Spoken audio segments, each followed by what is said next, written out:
system, everyone's a victim. Doesn't matter if you're black or white, it hates you all. Howdy everybody, and welcome back to AnCapCopWatch.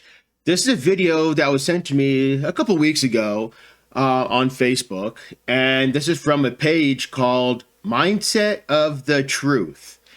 And this lady is on a EU, the European Union meeting apparently, and you can tell it's the European Union because on the top left corner you see the EU flag, the gold stars on a blue background, and she's sitting here talking about taking away people's rights.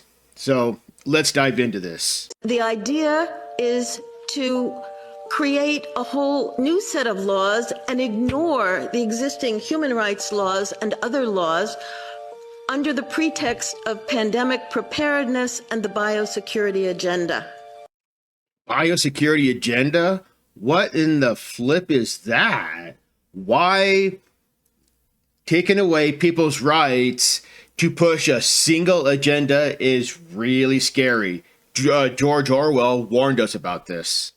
The WHO is developing through all its nations, but with the WHO Directorate and the United States in charge, a pandemic treaty and amendments to the existing international health regulations that will remove the human rights protections currently embedded in the IHRs, will enforce surveillance, censorship, get rid of freedom of speech, require governments to censor and only push a single narrative.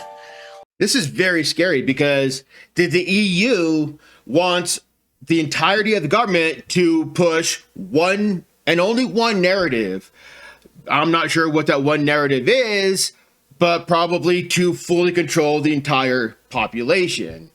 So, and getting rid of freedom of speech, getting rid of the freedom to talk bad about your government.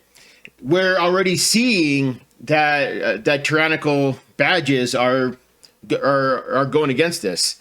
So, yeah, very scary, folks.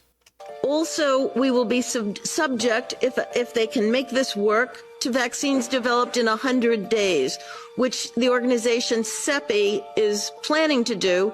And one of the people who founded CEPI was Jeremy Farrar, who is now the chief scientist at the WHO, to bring this forward.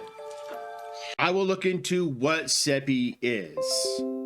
Other things that amendments do is to bind the states so they're no longer recommendations but enforceable edicts.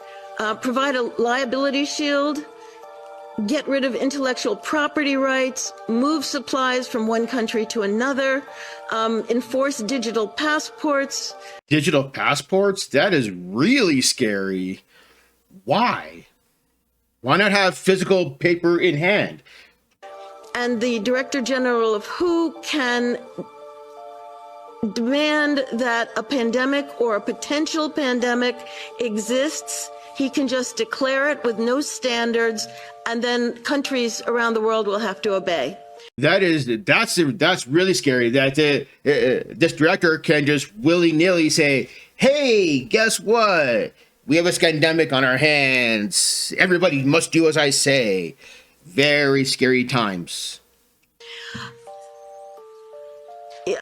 And the fact that she seems so happy about this, that egotistical smile, is super disturbing. Also, the WHO will tell you what drugs you can and can't use in your nation once a pandemic is declared. Obviously, the budget will increase. Okay, so increasing people's budget, aka spending money out of thin air. One Health is another part of this. One Health is a concept that was created to enable the WHO, with these documents, to take over jurisdiction of everything in the world. Wait a minute, what? To step on everybody's jurisdiction? Why? This is ultra scary. I'm just scared for everybody at this point. By saying that climate change, animals, plants, water systems, ecosystems are all central to health. Also embedded in this concept is a peculiar notion that humans are no longer of greater value than animals. The idea is to... Wow. So so they're saying that humans have no greater value than animals. So she's basically saying that humans are livestock. Yeah, very scary times, folks. I thank y'all for watching. I hope to see everybody in the next one.